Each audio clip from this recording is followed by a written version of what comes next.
Today, we're going to talk about ATs, also known as automatic thoughts.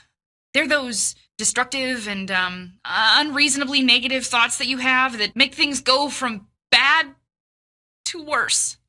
Avoiding ATs feels as impossible as avoiding red lights when you're running late.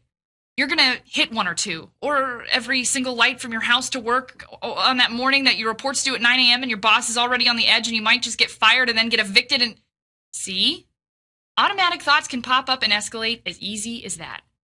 Regardless of reality, ATs are the things that help you build a couple of red lights up to an Armageddon-scale catastrophe in a matter of seconds.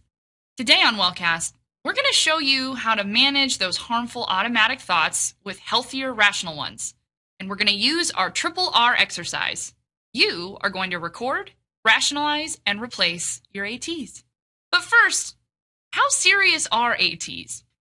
A study at UCLA shows that people who got caught in cycles of automatic negative thinking became clinically depressed, self-critical, and less successful in both their work and personal lives.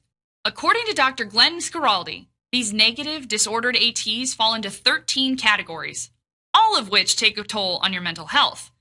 Here are some of the categories. Assuming or mind reading. Like when you are sure someone is mad at you, even though you haven't spoken to them just because they walked in and didn't say hi. Shoulds, musts, and oughts. Those are the insane demands that we make upon ourselves in our quest to be impossibly perfect. The fairy tale fantasy. Where we demand an ideal for our life and decide that anything less than that ideal just isn't fair. Overgeneralizing. Nobody likes me.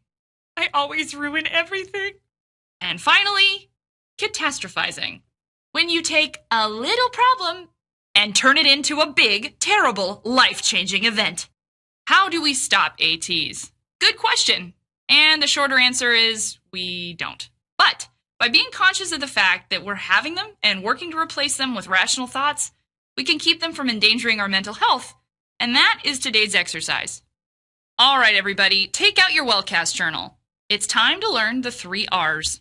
Step 1, record an upsetting event. When something upsetting happens during the day, describe it in your Wellcast journal and record it in excruciating, painful detail. For example, today I found out that I got a C on my midterm. Step 2, rationalize. Now it's time to think about the automatic thoughts associated with the event. Pause and print this chart. In column 1, write down each AT you had about the upsetting event. For example, I am never going to graduate. In the second column, try and label each distortion. Some ATs might be rational, but most won't be. They'll most often fall into one of the categories we discussed. I am never going to graduate.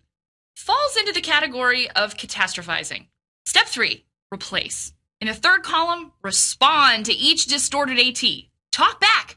Get those negative thoughts off your chest. And if it's hard to do that, try to imagine what you'd say to a friend who is struggling with their own AT and say it to yourself. When you're responding to those ATs, ask yourself some questions like, what's the evidence for this response?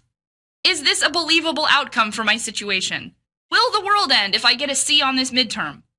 Of course not. So as time goes on, and you're more used to responding to your ATs instead of letting them take over your life, you should be able to replace those ugly negative thoughts with more rational ones. Let's recap.